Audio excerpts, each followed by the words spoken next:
Oh, can't you see? We're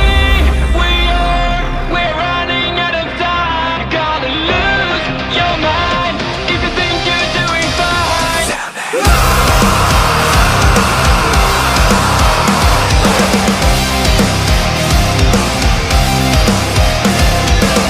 You can't describe me yet, but something is wrong. Where are your dreams now, and why don't you feel strong? Yeah, yeah. Every day, every night you try to find yourself. Don't live your life as someone else. What she said, folks. I'm back. That's right. I told you I'll be back. I promoted it. I promoted it to hell of health, and I told you in January we'll be returning. That's right, and I'm back. I'm back full time. Although I do have a little plan for this podcast of what I'm going to do for the first couple of months or so, just so I can get back into the flow of things. But yeah, it's good to be back, folks. That's right, full time. Yes, it's been around on the part-time basis. I get it. But I've been meaning to bring it back full time, and considering now I've got a break from what I'm normally doing with GMW, I thought this is my opportunity now to incorporate this back into my schedule, back into what I want to do. So why not? Let's go. Let's give it a bash and just see what comes out. Nothing much for this first episode of the new era of the Wrestling Matters podcast and the refreshed comeback show, if you will, or comeback stuff. Nothing new. Just going to tell you what I've been and what I've been doing since I last saw you full time, which was about 3-4 years ago. Yeah, and how it all came about. And then I'm going to review an EPW show that took place on the 4th of December last year. This is the 4th of January, so it was a month ago. Okay, so when you see this, it'll be the 4th of January. This is what I'm aiming for, because the first couple of months, I'm just going to do like recordings. It's not going to be live or anything like that. It's just going to be recordings just to get back into the flow of things. And it saves me a little bit of a job too, so I don't forget. So if I could do this now as well. Next week episode, I'm going to be talking about the retrospective. A little bit of a retrospective, because I think I got asked to do this, if I'm not mistaken, but I did it anyway. Summerslam 1991 review. I'm going to go back in time and review Summerslam 1991, the show that was my very first pay-per-view I ever watched, quite frankly. Yeah. So, a lot of memories, folks. A lot of memories. A lot of good memories, so stay tuned for that as well. So, yeah. 3-4 years ago, 2017, July 4th, 2017, I was getting ready to record a podcast. I was getting ready to record a podcast, and all hell broke loose pretty much in my house. My father died on the day that I was getting ready to record a podcast. I think I had a podcast ready, if I'm not mistaken, folks. I had a podcast ready to go. I had a podcast ready to do, what was I doing? Oh, yes, Okada versus Cody Rhodes, or Omega versus Cody Rhodes. It was one of them. Cody Rhodes was getting an IWGP title shot. This was before AEW. So I was getting ready to do that, and then the whole thing happened with my father, and it was like, I just couldn't do it. Podcasting was the last thing on my mind. And I took a 3-4 year hiatus as well. And the funny thing is, in them 3-4 years, I've mended a lot of bridges as well. Still haven't mended any bridges with certain Dave and Dave, the Prick and Prick podcast. Dave Burnham, not Dave Burnham, Butcher, his name is, thinks he's a big shot and runs around and, thinks, oh, he knows what's best for podcasting. Listen here, you fat fuck. You don't know nothing about podcasts. The difference is between me and certain other stuff is you're a poison to podcasting, big shot. And I hope you see this. You're a poison to podcasting, okay? You've been fired more times from podcasting gigs than I've been fired more times from IRL. And you won't even get fucking paid for them, you fat fuck. Okay? You psychotic, bald, scousing motherfucker.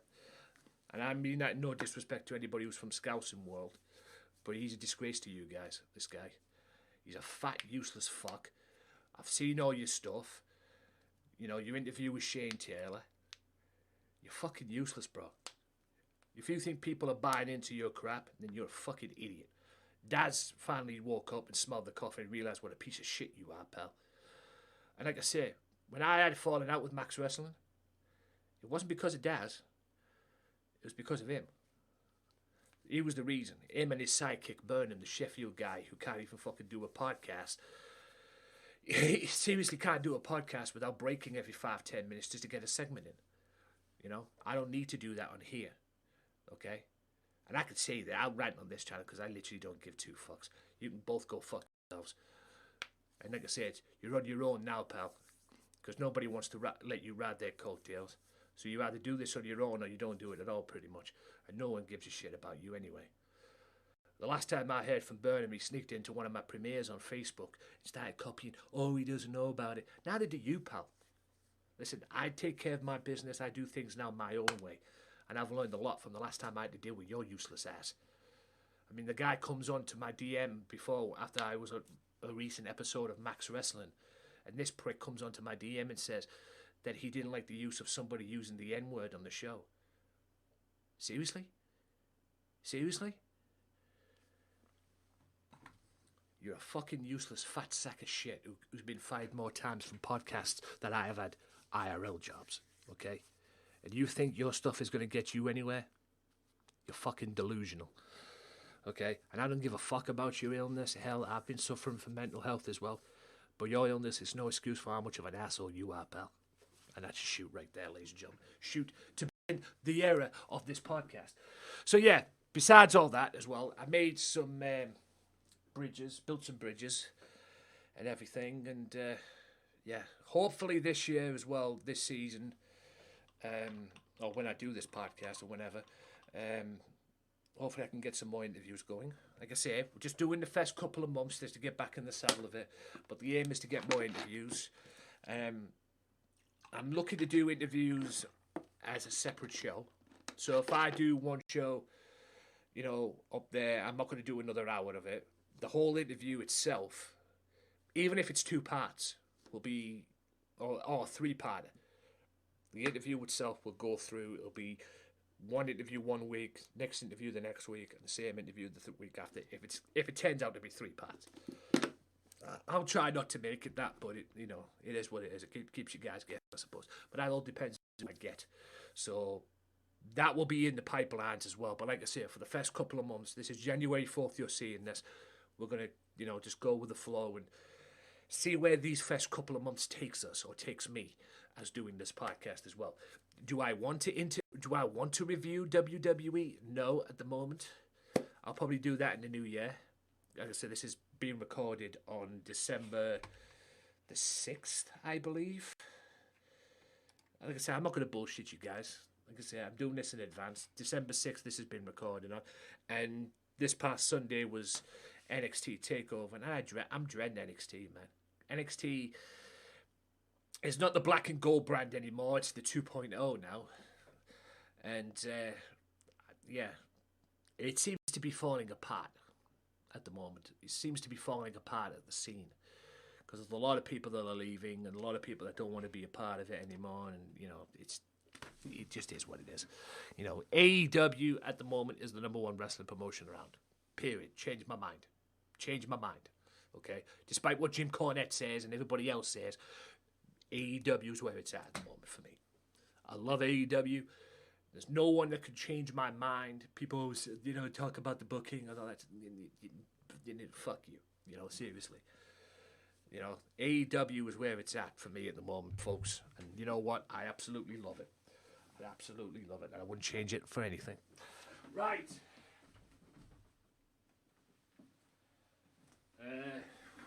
Just had to get out there because I had to get my phone.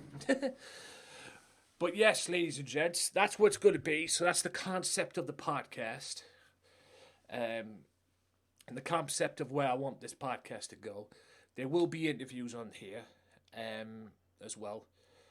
So, yeah, just come with the ride with me. And like I said, for the first couple of months, we're going to do some videos and stuff like that. I'm going to do some videos for you guys and review some stuff and everything, just to get back in the flow of things. So, yeah, nothing changes. We still talk about wrestling and wrestling matters and all that stuff. But yeah, we'll just see where it goes in the first couple of months, and then we'll really pick the pace up a little bit and see where it goes from there as well. So, EPW. This was actually a very interesting show because this was their version of War Games, or Games of War as they call it, aka War Games. Obviously, they won't be able to use that. I always remember some good stories about EPW from what they told me before, but I won't go into that. That's a podcast in itself, let me tell you. Right, EPW. Now, I might have to be careful here, folks, because why is it loading there? I don't know why it's loading. Commercials, how nice. Right. So yeah, EPW. Let's go with the first two matches. It was the War Game show. And in my opinion, and this is just my opinion, the first two matches of this show was Big Bubba, it was fucking hilarious, I'm sorry, against Jimmy Jackson. And it was for the Northeast title. That was number one, match number one. And number two, if it'll allow me, Superstar Andy Wild against the returning Supermac. Now, these two, as far as matches go, were pretty much, for me, at least in my opinion, bear with me a second, at least in my opinion, carbon copies. I hope you guys can hear me still. They're pretty much carbon copies, both matches. Not in respects of who won the match. You know, it wasn't the babyface winning both matches. It was carbon copies in respects of the presentation of it. Now, the first match, Big Bubba, was fucking hilarious. I'm sorry, guys. If you haven't seen EPW, they do come all over. They're just not here in Middlesbrough. They go to Darlington. They go all over the show. They go to Scarborough. They even go to Liverpool as well. If you haven't seen EPW, get yourself to a show and just see this guy, Big Bubba. He's fucking hilarious, man. Especially as a heel. Especially when the kids wind him up and everything. It's like, oh my God. It's fucking hilarious. But yeah, it was him. And by the way, all these matches were in cages. Because of the cage match, the World Games cage match as well. They had two cage matches. They're supposed to have had two rings, but they didn't because something broke on one of the rings. So they had to use one ring, and it was fine. It was easy. You know, it was fine at the end of the day. It would have been better. I think it would have probably been better if they used two rings. But, you know, you go with what you have to work with. You know, plan A don't work. What do? You got the plan B. And obviously plan B was the issue that evening. And, hey, it still worked. It still worked. You know, they saved themselves in anything. But, yeah, Big Bubba and Jimmy Jackson kicked it off with the Northeast, EPW Northeast title on the line. And I think it was an undisputed title match as well because both men had belts walking to the ring. And Big Bubba dominated the match, pretty much. Yeah, Jimmy got his blows in, but Bubba always remained one step ahead. And then it got to the point where Jimmy was fighting back, as the babyface would do. And then his manager, and I don't know his name, so if you see this, brother, I'm sorry. It was very hard to hear the ring announcer saying your name. I don't know what mics you guys are using at the show, man, but you might want to change them. Okay? Because some of the mics weren't coming across very clear to me, from my perspective anyway. They might have been for them. It might have been for the audience and that, but no, they weren't coming across very clear to me. But, you know, they were working still, but, you know, you want more clearness out of them, is what I'm saying. But, yeah, the manager got involved, and he got his ass whooped, pretty much. And then Big Bubba took advantage of it as well. Just let me go through the notes. Crap. Just let me go through the notes. Why isn't this working? Yeah, just let me go through the notes quickly. The notes are... Oh, wrong one. The notes are, if you can hear me still, I'm still with you guys. I'm still with you. It's just my phone wants recharging, so I've got them on my phone. Big Bubba and Jimmy Jackson. Jimmy starts off fast. Big Bubba takes a shot with the belt. Yes, he goes to hit him with the belt to begin the match and everything, but Jimmy ducked and started whacking him and and getting his blows in and everything like that. Bubba took control. He was being cocky most of the match as well, but he was in control of the match, so you have every right to be cocky. Good heel move as well. He's so good in the ring too, Bubba. Besides being a great heel and a great wrestler, he's so good in the ring, man. He really is. And he does a front flip to get a 2 count, which is a standing front bump kind of move, and he does that. He's so agile too. He's so agile. And he dominates the match. It was a one-sided match, and then Jackson tries to fight back, gets involved and everything.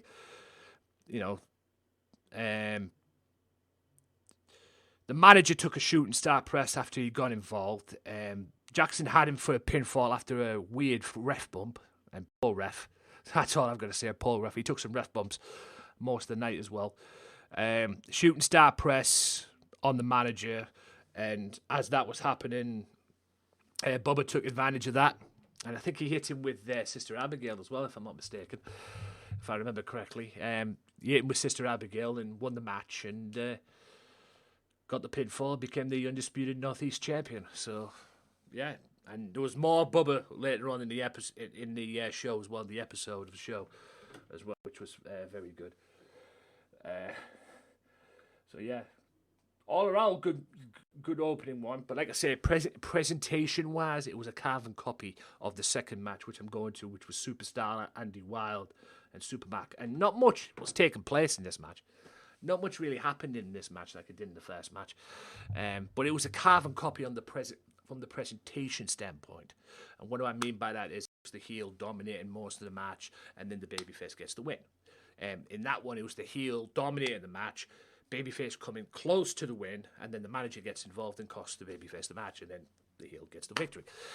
So, the babyface got the win, which was Supermac, and I only saw Supermac about a couple of months ago in North Thorsby Church when I was saying goodbye to Father, the one who did my dad's funeral. I was saying goodbye to him, and he was there at the party as well, and he never told me he was coming back. He was heading to Newcastle for a WWE show, so he told me that. But it was good to see him back in the ring. He was in great shape as well. And he wrestled Andy Wild, who's pretty much a regular in EPW as well. I mean, usually the times I go to matches, he's always there. Tie up, Wild got the advantage. Wild controlling the match. Again, like I say, a carbon copy of the first match, the heel controlling the match. Wild has a counter for everything that Mac tried to do. Mac tried to fight back and everything, but Wild was one step ahead, like I say, probably mostly dominating the match. Wild, like I say, dominated the match. Mac tried to fight back, but Wild was always one step ahead. Got into a slugfest. And then, out of nowhere, Mac hits him with the pedigree. I don't know what set up the move to go for the pedigree. But Mac hit him with the pedigree and beat him pretty much. I think probably Wild made one mistake. I'm probably gonna have to look back on the match on the YouTube when it eventually comes up on YouTube, because yes, EPW have a YouTube channel, folks. But yeah, Super Mac hit him with the pedigree and got the victory, which was unique in itself, ladies and gentlemen. But hey, it worked. Can't fault that. It worked. So yeah, just let me get on to the third match. And this was weird for me, the third match. It was the match I wanted to see, don't get me wrong. But this was weird having this match on it here, and that was the EPW Championship match. For the vacant EPW title, by the way. I actually thought both of them had belts, to be honest with you. But it was for the vacant EPW Championship, and I'm talking about Val Cavius, and I'm going to put Val over in this bit here. And the man who calls himself Tiny Iron, yet that's an insult to him, or the insult to the Tiny name, because this big motherfucker is nothing tiny about him. Tiny Iron, and yet you see his arms, and his arms are like fucking tree trunks. They really are. And I've met the guy in person as well. But the guy's like a fucking walking tree trunk, and it's just insane. It really is absolutely insane. But the both of them were in the ring. Both of them got in the cage. This was like a main event match, and I'm going to get to something about what the boss said in a second. Because he has a dream. I'm going to hopefully give him some advice, some constructive advice as well, hopefully, if he sees this. Val and Tiny for the EPW World title. The quickness was with Val, 100%. The power advantage was definitely with Tiny. Knee strike, Tiny Iron a near fall. Tiny Iron's power was used to his advantage, and rightly so. You go with what brought you to the dance, and that was the power. And he did like World's Strongest Slam as well, which got him a near fall. Val was in control. Val took control. Val strikes were just making Tiny mad, angering Tiny. Tiny gets near falls. Val getting the big man on the mat, wrestling the man down. They're all the same size when they're flat on the mat, ladies and gentlemen. And Val, most of the match as well, was controlling Tiny Iron, wrestling him, doing what he doing what you're supposed to do as a wrestler. You wrestle the big man, you wrestle him down. You get him on the mat and just work him on there. It's wrestling 101 pretty much. When you're facing somebody who's, would I say twice your size as well in weight as well? I mean, they look both the same size in height, but weight advantage was with Tiny Iron, so I'm guessing you can say that as well for that. And then interference galore in the match as well. There was a funny botch in the match as well. I think Val ran into Tiny Iron when they were doing him out. I think Tiny hit him off the ropes and Val just walked into him and fell over, which was fucking hilarious. Kind of like what I did when Val got out of me in a battle royal and went to throw me off.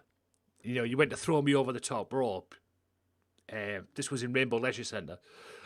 You went to throw me over the top rope and I tripped over and my face bounced off the second rope. I'm not even kidding you. The side of my face bounced off the second rope. But Val picked me up and threw me back out. I was meant to go over the first time, play ball and everything like that, but I tripped over and my face whacked the go up, which sucked as well. But that was a funny botch as well, and I'll always remember that botch, because that was a botch, folks. I'm admitting it right now. And then the ref bump and interference from Big Bubba and his manager, and as well as other people as well. There was other people involved. Andy Wild was involved in that as well. Wild, Bubba, and the man who played Bubba's manager as well. And then Val took advantage of that distraction because Tiny chokeslammed all three of them. And then Val took advantage of it, hit him with the DVD, the Death Valley Driver, and won the EPW Championship as well. But hey, it was good stuff, let me tell you. As well. And what I mean by that type of match, folks, when I say referring to the boss, Chris, is Chris told me his dream. He had a dream. Oh, he has a dream. And to his credit, I'm not slating the guy. He's going the right way about it. In respects of wanting to draw 1,000 people. That's one of his goals. I mean, he's doing well at the moment with what he's working with and what he's doing. But as far as audience-wise, he wants to draw 1,000. That's the main priority. I mean, he's already getting there.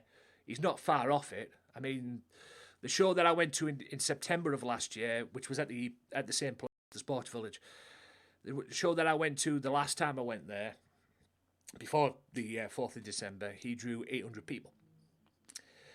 And this one was about 800, 900, around about that time. So he's going the right way about it. I told him, you're going the right way about it.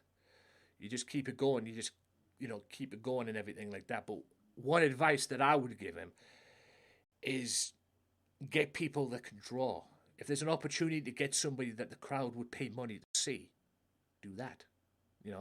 On book matches like Val Cavius versus Tiny Eye. I mean, you got my attention when you promoted that on Facebook. That was one of the reasons why I wanted to come there first. I wasn't going to come there first to see the show, considering what I've gone through and everything like that. But I needed to get out at the end of the day.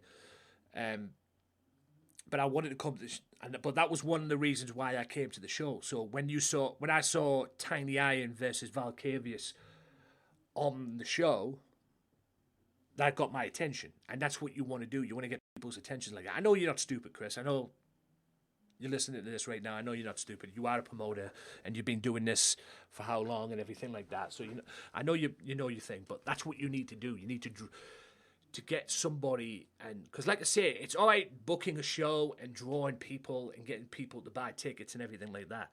But the main priority, at least from my experience of going to wrestling shows, is people, are going to want to see the person you bring, i.e. Valkyrius, i.e. a Doug Williams, dare I say. Tiny Iron even. People are going to want to see them people.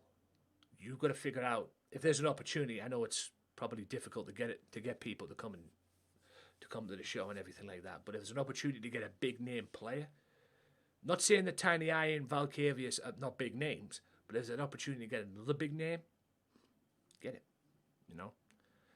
Val deserves to be in NXT UK, frankly, and I've said this many times. I think he took a break to do his music and everything like that from the wrestling scene, but he's back in that, and now he's your EPW champion. That guy could be in WWE tomorrow. That's how good he is. That guy could be in WWE tomorrow. Why would he go to WWE? I don't know, because WWE would probably fuck him up. But he could be in WWE, he could be in AEW, he could be any promotion he wants to be if he wants to do it. Because that's how good he is. He's very good. Val, he's very good. And I've always been an admirer of him in the ring as well. And like I say, I've never forgotten the time he beat my ass in that battle royal, that same battle royal where I did the barge. He got me in the corner, he just kicked the shit out of me in the corner, which was funny. I've always said he's good. He's a good wrestler, great wrestler, and I've always said that he should be in WWE. He should be in the top. If not WWE, hey, get him in the NWA. Man, a lot of people are starting to go into the NWA. Get him in there, because, like I said, the guy is top notch. Used right, used to his potential, and used to his ability, motherfucker could be a world champion, not just in EPW. He could be a world champion in any of the major sport companies, man. That's how good he is, man. Seriously. He's really good. And no disrespect to Tiny Iron as well. Tiny Iron is more of attraction. I mean, this guy used to be bodyguard for Rihanna. Believe it or not. Even I was shocked when Chris told me that as well. But I couldn't understand the size of the motherfucker. But, he was... I see him as more of an attraction. But he's a very committed attraction as well. From what Chris tells me as well about him. Buying a house up here in Middlesbrough just to come here and do the shows. I'm not even kidding you. That's commitment right there, folks. And he's very good at it. And he's very good at what he does. So, like I said, he's always a pleasure to talk to when I get the opportunity to go back and see them. I haven't been backstage to see anybody, to see the wrestlers like I normally would do, because, like I said, with everything that's gone on, I've just basically gone to the shows, done what I've done, and gone. Hopefully in the new year I'll be able to do something with them as well. And you never know, I may even get back in the ring myself. So we'll see what happens. Like I say, we'll see what 2022 brings. Right. That was the interval after that match. I guess you go out big in the first half, I suppose. On the first half of the match, I guess. It's one of them things you just go big, you go big or you go home, I suppose, in the first half. But I would have put that probably second from last, but... Two big main events, the world title and the War Games. And we all knew the War Games was going to be last on the list anyway, so I guess you have to... It's like what I do. If I have two big matches for GMW, I'll normally put one to end the first half and then one to end the second half, quite frankly. So that's just the way it is with me. And then Bobber and his manager came back out again, and they made an open challenge to a tag match, for a tag match. And Little Legs... And I'm sorry to Little Legs' tag team partner if he sees this, but dude, every time I see you, you look like Justin Bieber. I'm sorry, okay? I'm not going to deny that on here, and I know you'll probably kill me for that, and I don't blame you. But you come out here, and I see you come out, like I said, wrestling, and obviously your Little Legs' tag team partner. Dude, you look like fucking Justin Bieber. Seriously.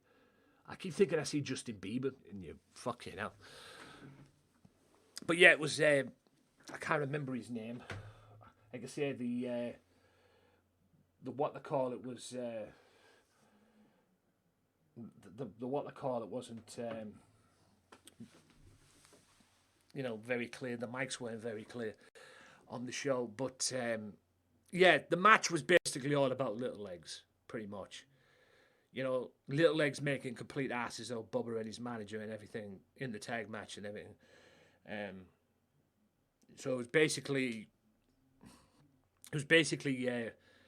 all about Little Legs, and Little Legs just making complete idiots out of them both as well. Don't get me wrong, Little Legs tag team partner got involved as well and did his thing too. I'm not denying that, but it was mostly about Little Legs. People died laughing seeing a guy who's about the size of my waist. He goes up to my waist max, and this guy's doing a fucking head scissors on Big Bubba and people like that and everything, and doing stunners. Not in the way that Stone Cold would do a stunner, but he's getting a stunner in on somebody as well, and I believe he stunned what they call it as well, if I'm not mistaken, which was fucking hilarious. Yeah, he stunned Bubba too. And Bubba and his manager were just trying to bully him the whole match, and it backfired on him, and Little Legs got the pinfall victory on both of them, which I thought was fucking hilarious. But yeah, the whole match itself, folks, was basically all about. It was basically all about what they call it. It was basically all about Little Legs, and Little Legs did his thing. So salute. The next match was El Tapo. I believe that is. If that's spelt wrong and pronounced wrong, I do apologise in advance. El Tapo versus Davey Blaine. A heel Davey Blaine. And now the previous times I've gone to the shows, he's never been a heel. So this is a first for me. Seeing a guy who's pretty popular as a babyface and got over very well as a babyface is now a heel. So, and he has a manager. I can't remember the manager's name. I didn't get the manager's name, but the guy, I've dealt with the guy before, because at Rainbow Leisure Centre he took my glasses off and wore them, didn't he? So he was picking on the wrong guy, man. I was ready to get up and stick that bat so far up your ass, boy. But I played ball with you, and I just kept my composure and everything, because I was going to get up and whack you with that baseball bat that you were carrying. It's a wonder that Tapo didn't do it. But yeah, the whole, like I said, it was like the first two matches. Blaine was getting mocked for the first couple of minutes, and then El Tapo's quickness, or is it Talpo or Tapo? I hope I said the name right. If I don't, I apologise, brother. The quickness paying off for him. Disaster kick miss by Davey Blaine, and then he gets kicked to the face. Blaine slowing the tempo down of the match, controlling him like a heel will do. As well, the frustrations for Blaine were kicking in. He was getting near fall after near fall and near fall after near fall, but he just couldn't get the victory, he couldn't get the job done. And then Blaine's manager came in, grabs out of Blaine's opponent. Davey goes to super kick him. Shawn Michaels stars, does the sweet chin music, but he kicks his manager in the face. And my man took advantage of it to get a win and got the victory. So El Tapo wins the match as well, which was a very good match. It was a fill-in match, if you ask me. It was one of them fill-in matches, maybe just to fill time as well. But yeah, it was a good match. I didn't think it. The match between the tag match was just a stupid match. That was the comedy match of the evening. As well, that was the comedy match of the evening. As well, pretty much that was a comedy match. So, so we'll see what happens on that one. Yeah, it was a comedy matchup, the way I see it, anyway. And but that one was more like a fill-in match to build up for the main event, which was War Games. And I'll get to War Games in a minute. And you already had like a kickoff thing after the after the third match, which was the main event. So they already started building towards that for the main event as well, which they normally would do anyway. They'll have like a little angle, which they've done it before. It's not the first time they've done it. But yeah, it was great nonetheless. Just double checking, guys, on some things. I will not be I will not be long. Just checking some things here. But yeah, as well, it was great. Supermark, Reds, Chic, Davey Blaine, much more. Just checking to see who was in. Little Legs, UK smallest wrestler, Little Legs. Well, I'm just trying to figure out who the what I call it were, but yeah, it is what it is. Right. By the way, facebook.com/EPW American Wrestling if you want more information on EPW and where it's coming to your area as well. But yeah, the what I call it, the War Games. Team Iron versus Team Val. And Val had Andy Wild, Big Bubba, his manager, and Val. And if I remember correctly as well,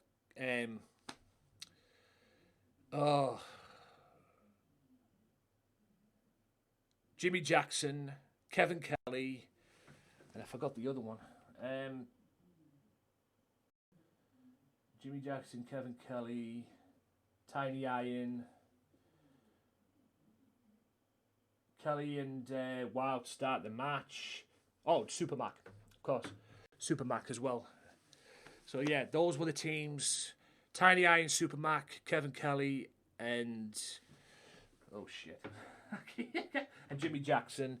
Val, the manager of Bubba, or the man who was manager that night, Big Bubba, and Andy Wild too. So that was the teams.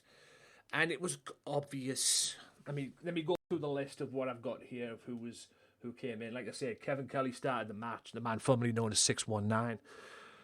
Less said about that, the better. So Wild and Kelly started off, then Val entered the ring. There was a crossbody off the cage. Super Mac then enters. Jimmy Jackson enters. I think they got the thing mixed up. And then Bubba's manager entered, and then Tiny Iron entered. Jackson did a swanton off the cage. Jimmy Jackson, which was insane. Besides the crossbody, it was just all hell break loose, and then Tiny gets the choke slam and gets the victory as well, which was obvious because Tiny lost the match earlier on in the evening to Val. He lost the EPW title, or his chance to get the EPW championship again to Val. So it was obvious. And then obviously they went down the road where, you know, the baby faces win the match at the end of the match. It is what it is, you know, what it is. And like I say, it's I guess in wrestling they call it a way of sending the punters home happy, quite frankly. That's the way I've always seen it anyway. Sending the punters home happy. The babyface wins the heel win the main match, one match in the middle, which was the world title match. The babyface wins the end. You know, it's logic, you know. That's how you send the crowd home happy. But all in all, good show. With what they had to work with, like I say, it was meant to be a 2-cage, but certain things prevented that. But they did all right with what they had to work with as well. And the only issue about the evening as well was the kids. I'm not going to lie. The kids were a fucking nightmare. And this is why I want to come back. You know, I am pondering whether or not to come back, but this is what's holding me back. And I hope you're listening to this, Chris, as well. This is what's holding me back from coming back or wanting to come back. There's 2 reasons. One, driving to Darlington week in, week out to do training there. I don't have a problem with driving to Darlington. And like I say, I want to make use of my car anyway.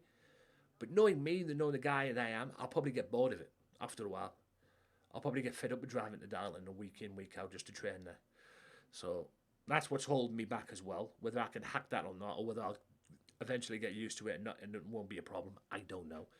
And also as well, I ain't PG. I'm not a PG person. Some of the stuff I do kids ain't gonna like.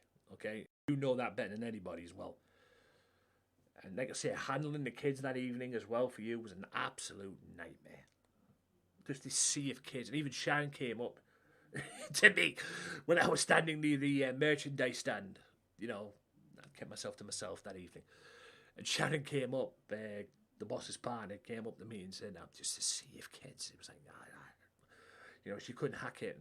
And like I say, it reminded me of when my cousin's birthday, she had a double birthday party at one point, which was up the road at the community centre up the road from where they live. And they had a double birthday party.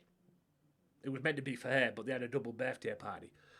And I made the mistake, even though technically it wasn't a mistake because I was there for my cousin. But technically it wasn't a mistake, but I was there and it was a mistake at the end of the day because it was like this whirlwind of kids just going up and down the hallway and just messing about, everything like that. It was, trust me, it's enough to give you a headache. That's all I'm saying on the matter. It's just enough to give you a headache, and it gave me a headache, and I couldn't wait to get home.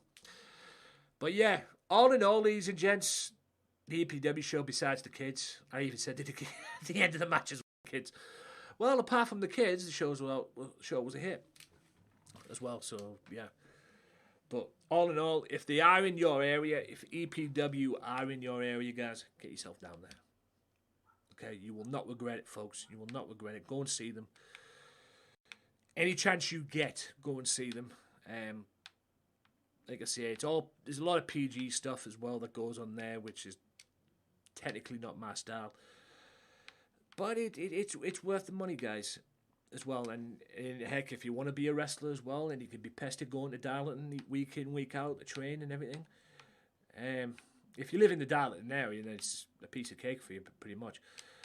But if you could be pestered to go into Darlington on a weekly basis just to train and everything like that, that's the only issue I'm having. Because I do want to do something. I do want to have fun. I want 2022 to be a better year for me. So I want to do something good and everything like that. But like I said, knowing me, I'll probably get fed up with going to Darlington week in, week out. So we'll see anyway. We'll see what happens at the end of the day. But I do have a funny feeling it's just not going to work out for me in that respect. But we'll see. Like I said, we'll see what happens and everything. We'll see what 2021 brings. But all in all, guys, good show for EPW as well. And that, ladies and gents, is going to wrap up the first episode of the new era of the podcast. Thank you all for tuning in. Whether you're watching this on Facebook and YouTube, that's where you're going to see the podcast. You never know, it might pop up on the Twitch as well, twitch.tv/GamesMatter_. But I ain't focusing on these stupid, bullshitty audio sites, these SoundClouds and everything like that. Maybe, just maybe, I might think about getting onto Spotify as well. We'll see. But I'm up these SoundClouds and all these other sites, these Podbeans and everything that you don't get anything from or anything like that. I'm not focusing on that. It's going to be on YouTube, Facebook, potentially Twitch as well, but mainly YouTube and Facebook. So I find better on YouTube and Facebook, but if I had to choose out of the two, Facebook mostly. I get better stuff on Facebook than I do on YouTube, but hey, it is what it is. But until then, guys, at the end of the day, I'll be back next week with a Summerslam review on this as well. So hope you guys enjoyed it. Hope you guys like the new intro too. And a little bit of the break as well. There's a little bit of an ad break there, promoting some stuff for my streams. If you want to come and check me out on stream, twitch.tv/GamesMatter_. Hope you guys can make it over. And after December 18th as well. Well, like I say, by the time you see this, I'll be back streaming again. So, like I say, GamesMatter_. Get yourself over there, guys, if you want to see me stream and make a complete tit of myself.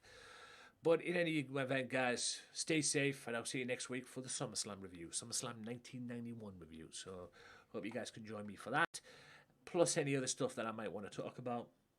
So, yeah, it's good to be back, folks. I hope you guys like the new intro, and I hope you guys like the new format as well. We're building it up, we're building it back up, and then, see, after the first 2 months, we'll take it to a new level. And we'll just see where this all takes me, all this takes me as well, and hopefully I can balance it with what I'm doing. So, until then, guys, hope you guys enjoyed it. Like, share, subscribe, and I know, yes, there's no dislikes anymore on YouTube. I don't give a shit about the dislikes and everything, but I think YouTube are idiots for taking that off, but it is what it is. At the end of the day, so I'll see you next week for the SummerSlam review. Wrestling matters, ladies and gentlemen. It matters to me. It should matter to you. Too bad WWE don't see that. See you next time, folks. Oh, can't you see we're running out of